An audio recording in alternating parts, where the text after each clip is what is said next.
Um, There we go. okay, got it.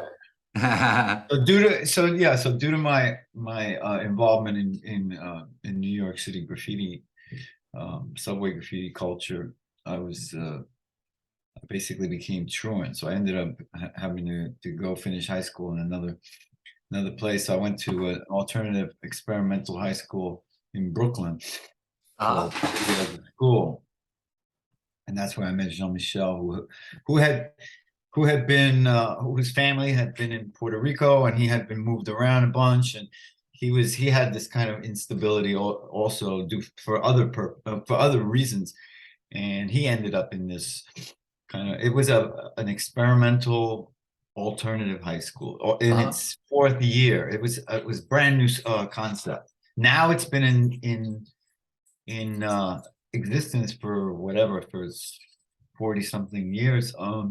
Wow, that's Yeah, amazing.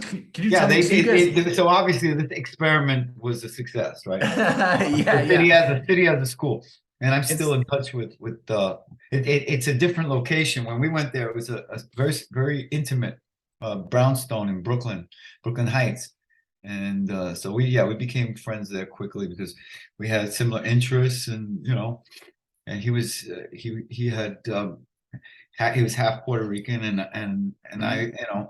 it was a predominantly well, it was kind of mixed, but there was very few Hispanic kids there, Uh-huh. and And so Jean-Michel is part Puerto Rican and half Haitian, and right? half Haitian, yeah. Yeah. So we connected on that because we shared. He had lived in Puerto Rico for 2 years, so he had just been there. Uh-huh. Had you spent any time in Puerto Rico as a child? I spent a great deal of time. I have a home and property in Puerto Rico. My family's Okay. from Puerto Rico. I used to spend my summers as a kid there. Oh, fantastic. So, Okay, so you guys so had I all that have in I'm common. yeah, pretty well acquainted with. I have a house there that I made in '96. I built the house. Um but yeah, so yeah, we have really my mother who's still alive. She lives there half the year and then half here. And she comes in the warm months. She's a snowbird.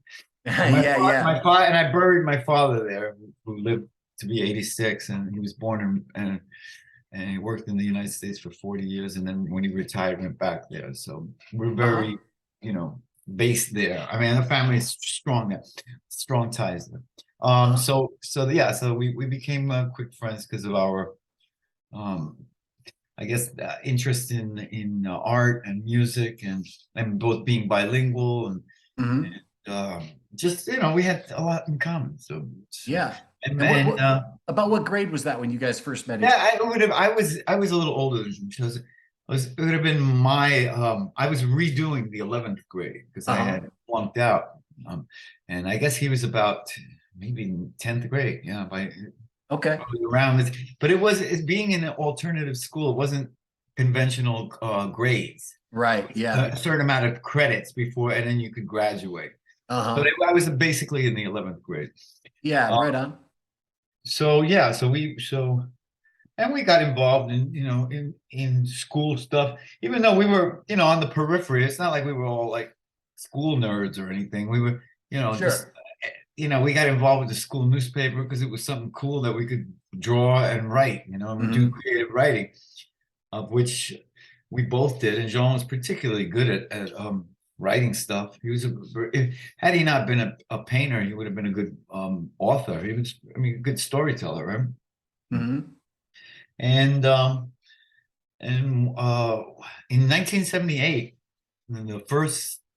the first issue of our school newspaper in the 70 January of 78, Jean-Michel wrote this really funny, clever little story about a guy who had a kiosk where you could buy religions. You could imagine such a thing. Very surreal, but it was very well written, and it's a parody of this guy, this guy who's looking for a religion for his family, so that he's shopping around for a religion. Yeah, that's great. Guy.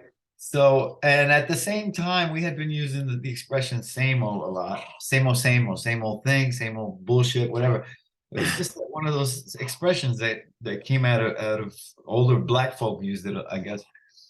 And adapted it and added it to our lexicon. Mhm. And anyway, the story ends where the guy, offered the guy selling the religions offers this guy this religion of the day, which he called SAMO, which was kind of a wink to us that we were, us guys who were using that expression, because it was just a new, giving that word yet a new purpose. Mhm. And I thought it was pretty funny. And I had been involved in graffiti. I think I made that clear for since I was 12. And at that, still, I think even still today, there's a religious graffiti around that was, or some kind of. There's one that in particular that I'm thinking of. It's pray. Pray was everywhere, and I thought that if we spread this SAMO graffiti around, like pray in the tradition of pray, it would be kind of cool. It would be like this kind of secret propaganda thing. Yeah. And so he was all game for that idea. And so that's how SAMO began. It was a spoof on these religious graffitis. And we were, and we're trying to create our. So it kind of evolved into this. It could be anything. It would morph. The SAMO could be like a religion. It could be a drug that would change your life. It could be a philosophy. It was all sorts of things. It was morphing, so that's how we created this thing. And that's really what it was. It was a product. Mhm. We were kind of like Madison Avenue madmen, Yeah. selling this product, and that didn't really exist. But we had fun with it, and it was on many levels. It was creative, there was just the fact that we had taken something that didn't exist and trying to get people to believe that it really did exist. Yeah. That in and of itself was it was kind of a conceptual art piece, Yeah, totally. And then being around, I had a girlfriend in Tribeca, back in the time when very few people were actually raised in the Soho and Tribeca. Mhm. And we spent a lot of time there, and we were exposed to the New York art parties, art scene, because she came from a family. Her mother had taught at Bard, which is famous art school in upstate New York, or in Westchester. And we were just in that world, and it was very attractive to two young artists, and we just kind of gravitated towards that world, and we're around art, making art, making music, making art, just being in that world, and it served to it was a good foundation for both of us to be in that place.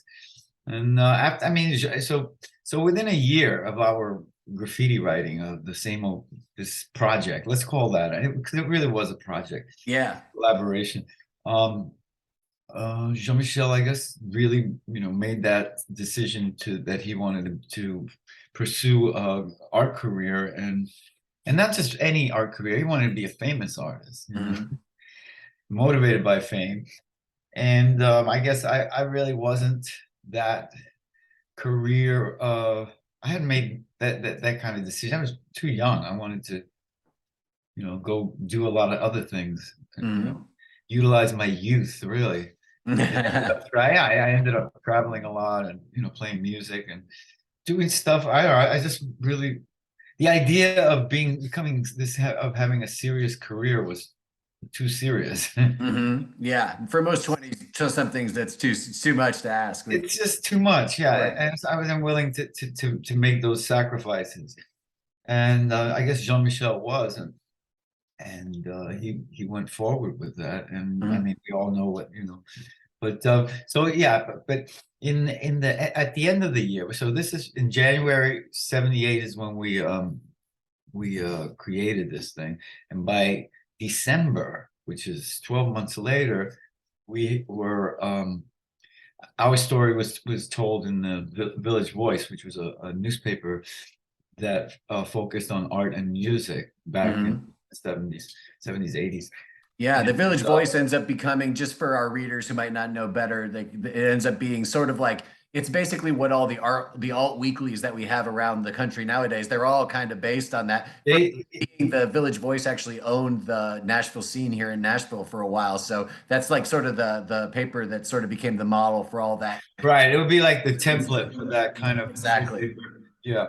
So and you know, and it was, and as far as as far as I saw it, it was kind of the end of the, because it was this anonymous thing we had been doing, and it was Right. fun, and we had, you know, it gotten pretty articulate with it. It, you know, it started out from something like SAMO is coming and SAMO is here, SAMO as an alternative to God, and all this other stuff.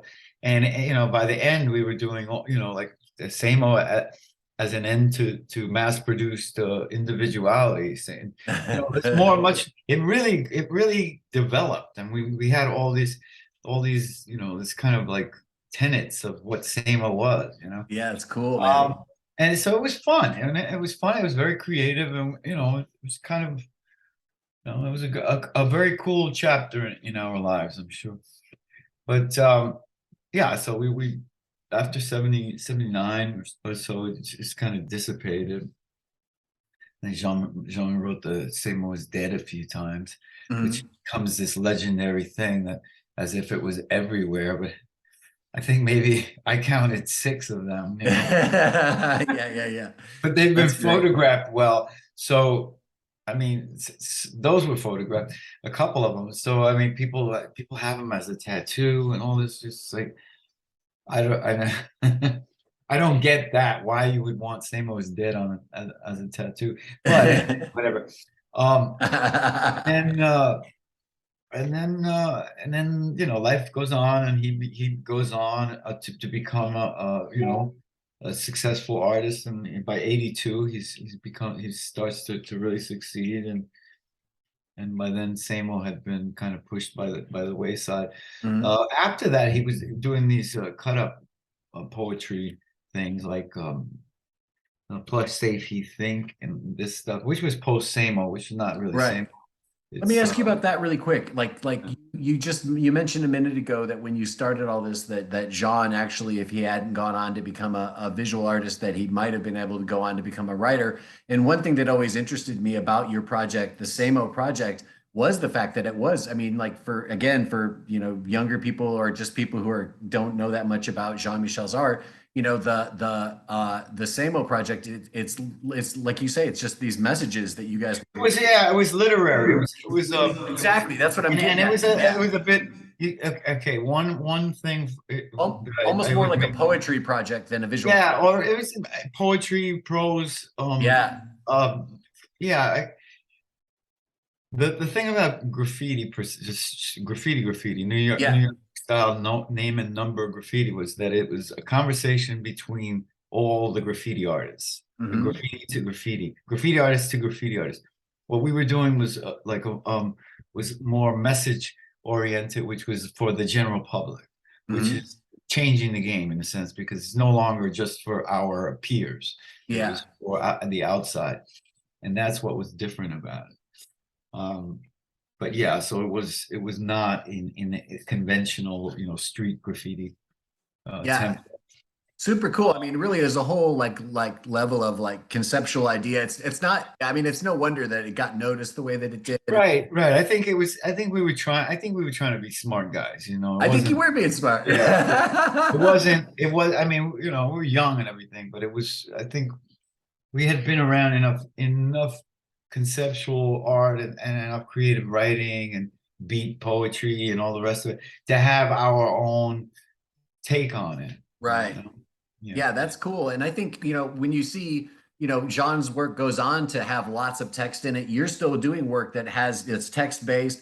And to me, you know, like looking at what you guys have done, I've always been curious about that. And I'm so glad I've actually got a chance to talk to you, actually speak to you directly and have you say, yeah, it's a literary project of poetry. It is. It's I mean, it's like I just described this for somebody. It's one thing to to suggest emotion and all that with color, but it's another thing to make a statement, you know, that's Yeah. the plain, like flat out in so many words kind of Yeah. statement, you know. Yeah. It's great. And I, you know, I particularly enjoy doing that, and and then the way I work with the subway, you know, with a constrained alphabet makes it much more, makes it interesting and makes it fun to work sometimes, not always, but it's certainly a challenging, you know. Hmm. So but it's yeah, it's text, and it's you know, it's a legitimate art form, I think. Yeah, for sure. No doubt Word, about that. word art, you know. Yeah, 100%. So let's really quick, let's just talk a little bit about the show and how you got involved in our friend Jean. Oh, the art friend. Oh, right. I'm working on a couple of shows right now. Yeah. Um, uh, the guys from the Bishop Gallery, I've known them for I don't know, since 2015 probably, so about 7 years. Uh-huh. I basically got them involved in a collection called the Neptune collection, um, because I was interested in the story behind it, due to the people that were that had ended up with these pieces were it was people who I had known. It was connected to people who I had known in the Uh-huh. past, from the 80s. Hmm. And so anyway, so they got involved with you know, some Basquiat related projects, mostly unauthenticated works and stuff like that. Right. And eventually, I mean, over the years, we ended up doing, bringing some of the Neptune stuff down to Miami and to Basel, Uh-huh. Switzerland. So we toured around, and then I guess some of the people I know, like my ex-wife and some of Alexis Adler, they wanted to put together a show with works owned by, but works that were all they just happened to be unauthenticated, Hmm. but they were, you know, uh actual belonging to people who were friends, you know, inner circle friends of Jean-Michel. Hmm. And it's that's so that is essentially, that's what it is. It's a collection of mostly works on paper, I Uh-huh. believe.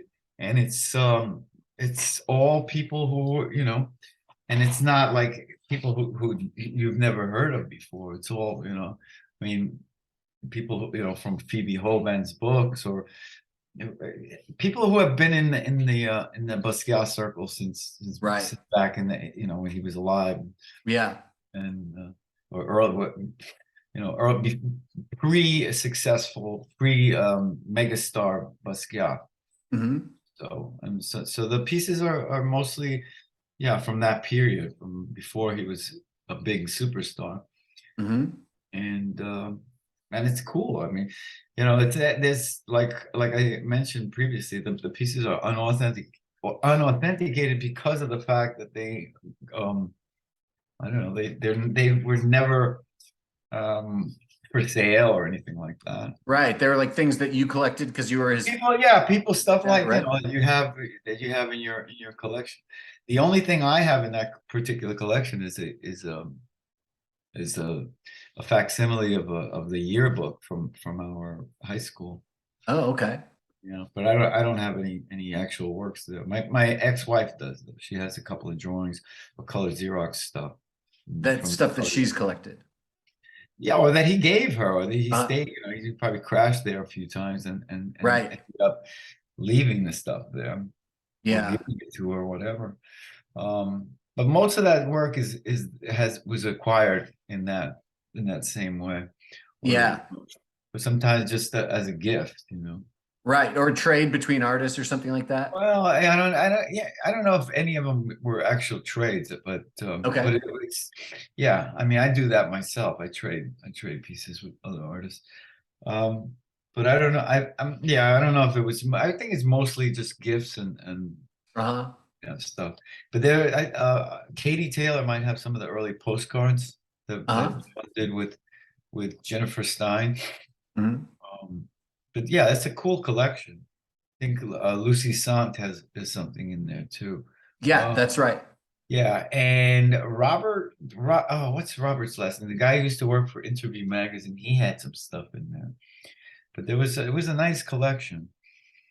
Yeah, Um, super cool, man. Well, I'm really looking forward to getting to see the show myself, and I'm particularly excited because that show is touring, specifically touring HBCU colleges right now, and right. going in Nashville, it's going to be at TSU, Tennessee State University, which is in North Nashville, which is actually home to a number of HBCUs. Right now, it's like Fisk, Meharry College, and TSU are all up in that area. So it's a super cool idea to have it, specifically going to those stops, and of course it's hitting a number of stops in the South because that's where most of them are located. And we're really excited to see it, and I'm particularly excited because I know that there's a number of young artists, especially up in that neighborhood and especially at those institutions, who admire Jean and are indebted to his work in their own work. And so I think it's fantastic that they'll get to see some of this stuff and hear some of these stories like you and I are talking about today, about like, where did when he was their age, what was he doing and how did they get to this point? And I'm so glad that I get an opportunity to sort of fill in like how you guys came up together and how you guys came out of that same graffiti scene together and how much of that stuff, went on to be a part of what he established as like his style. A lot of it came out of that graffiti scene and the things that you guys did together. And what you mentioned that you've got some other things going on right now. Do you want to take a second and tell us about some of the other projects that you have going on? Yeah, I just got back from Toronto. I have a show up there Huh? with a few local Toronto street artists from that area there. Mhm. But I had a great a bulk of the space was my work there at the Cultural Goods Gallery in Toronto, which was I was pretty excited about that trip. It turned out the openings and the art talk and stuff went really well. It was concurrent with the Toronto Art Fair there, so that was it was a pretty cool experience to go up there.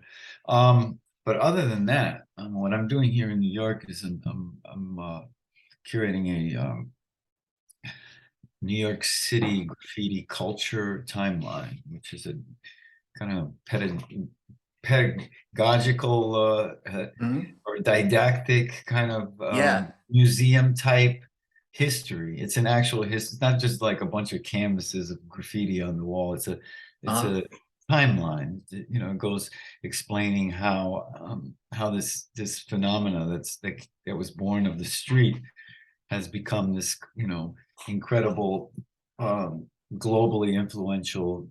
It became an art form. It started as a street subculture activity. It wasn't Hmm. necessarily a creative activity. It was more a competitive and sport-like almost. But Uh-huh. it has become that. That's really interesting. Yeah, and it shows how it evolves into that. And Hmm. it's uh, ephemera, videos, photographs, news clippings, historical events, accounts.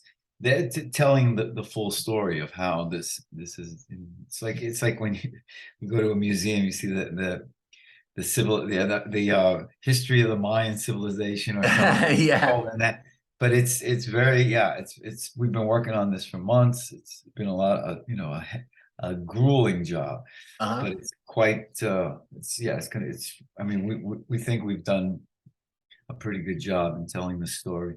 And what's And the venue going to be for that? it's Howl Arts, which is Okay. 6 East First Street. Howl is a non-profit organization here in New York dedicated to conserving and preserving downtown New York culture. Great. And not that graffiti is specific to downtown New York. It's a New York centric story that we're telling, which includes and involves the 5 boroughs of New York Yeah. City. It's a complex and convoluted story, but trying our best to make it, understandable for Right. it's the type of event where a teacher could bring her eighth grade class and they're going to really learn something about this history. Yeah, that's fantastic. When's the show going to run? Do you know yet? It opens. It's in two parts. It opens November 29th. Oh, okay, coming right up. Yeah, and then the second part, which is mostly photographs and images, at a different space, at a much more swanky gallery looking space. Yeah, it's pretty. Is about 2 blocks away, and that opens on December 3rd. Fantastic. Yeah, That's killer. What's the name of it again? it's called City of Kings. Oh, great title. A history of New York City graffiti. City of Kings, a history of New York City graffiti.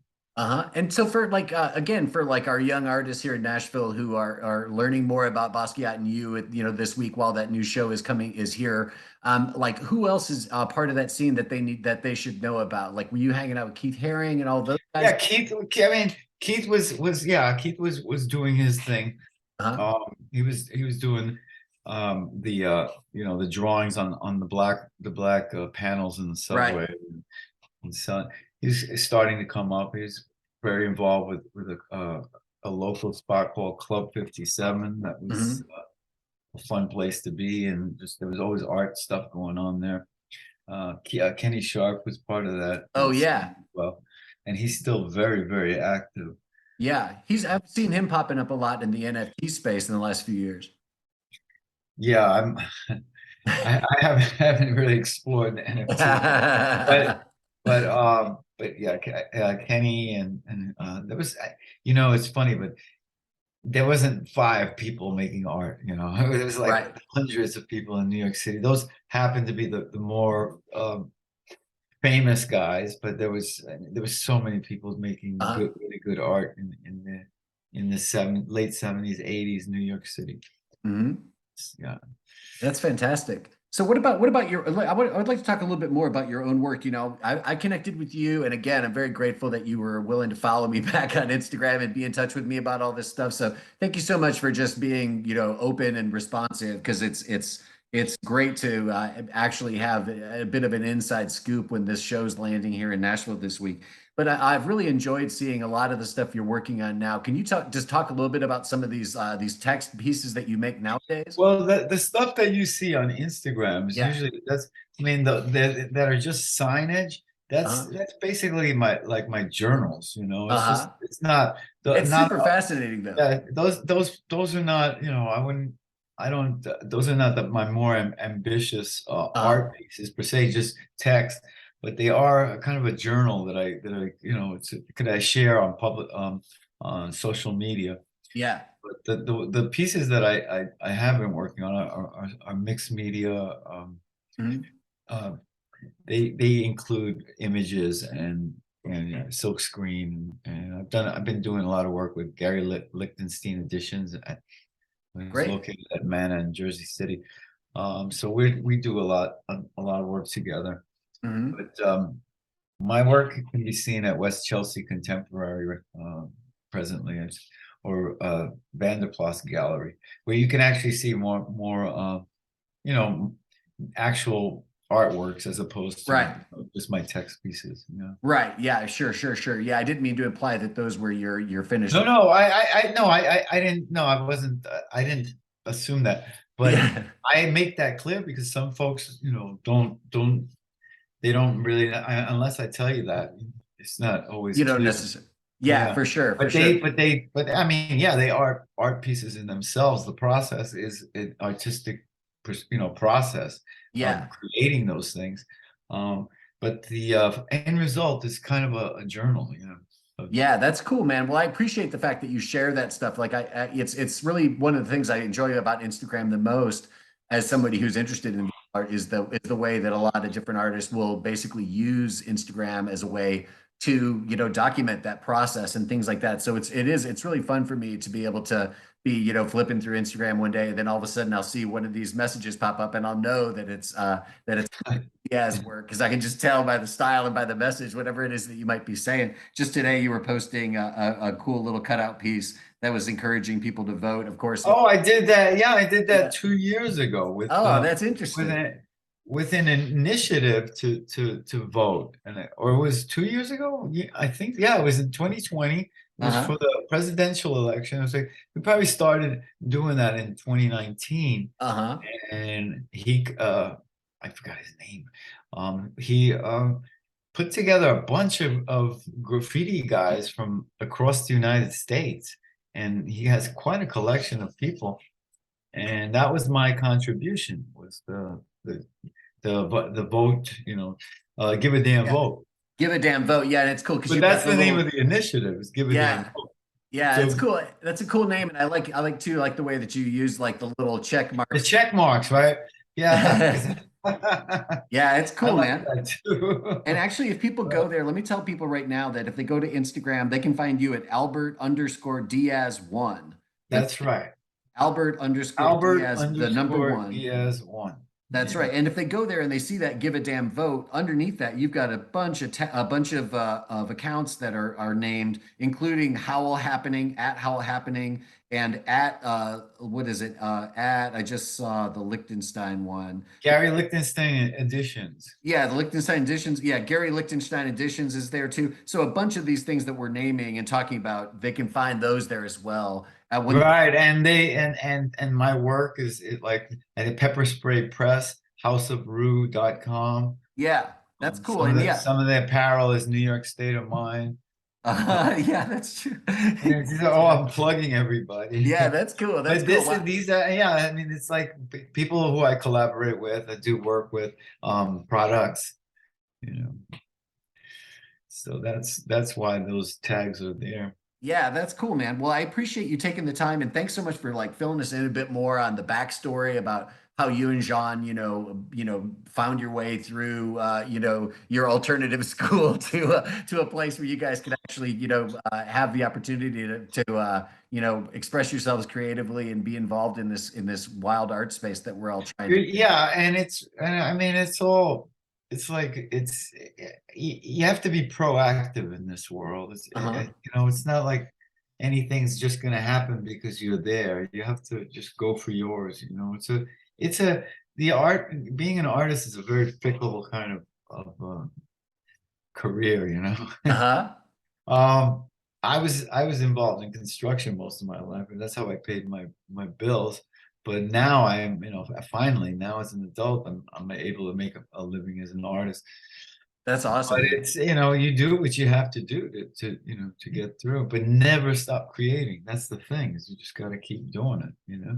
Yeah, yeah. Well, that's inspirational coming from you, man. And I appreciate you, taking the time. And like I said, I do feel like, especially a lot of the younger artists who are going to be seeing this Basquiat stuff for the first time, and understanding that they're seeing like early stuff from his earliest days. I hope that this chat that you and I are having, this will go up on the Number website tomorrow morning, and hopefully it'll be something that'll be inspiring to them and also informative and help people get a sense of the context of that new show.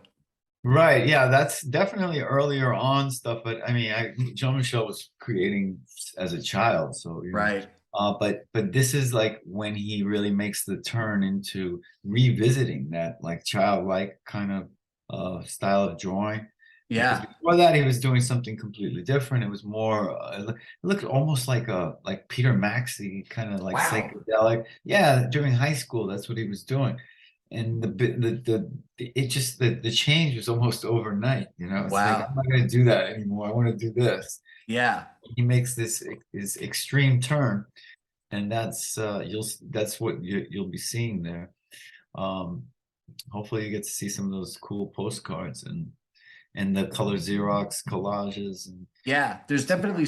I looked through earlier today. I was looking through the website, like just seeing like what was in the show, and I don't know if all that's necessarily going to be here in Tennessee, but yeah, there was definitely some of that color Xerox. there's also some of the text stuff that was concurrent with the notebook show that was Huh? shown at at the Brooklyn Museum.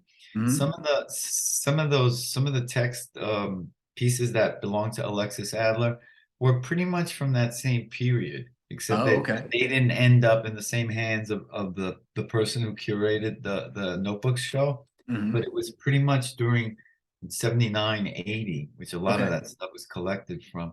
So it's a real yeah, he's gelling. This is just before he really knows, you know, what when he starts doing the 81, 82 stuff, where he really, you know, he really gets his idea down and Yeah. starts creating stuff that becomes really important in his career. So Yeah. these are like the working sketches for that next phase, you know. Yeah, that's awesome, man. I think thank you so much because I really feel like this has been so illuminating and that like this is like I'm gonna tell people this is required viewing before they go see the show so they can really get this understanding. But I appreciate you so much. Al. Thanks for taking the time, man. And I'll keep track of you on Instagram and stuff. And as things come up and there's things that I can connect back to Nashville and to the South, I would love to talk to you again. You know, a lot of the coverage that we do for Number is kind of regional specific, but whenever there's an opportunity to talk to you again and get these kinds of insights, I'd love to. Sure, sure. We'll stay in touch. All right, man. Take it easy, Al. Have a All great right, it was good. It was a pleasure talking with you. with you as well, sir. Thank you very much. Okay, be well. You too. Bye now.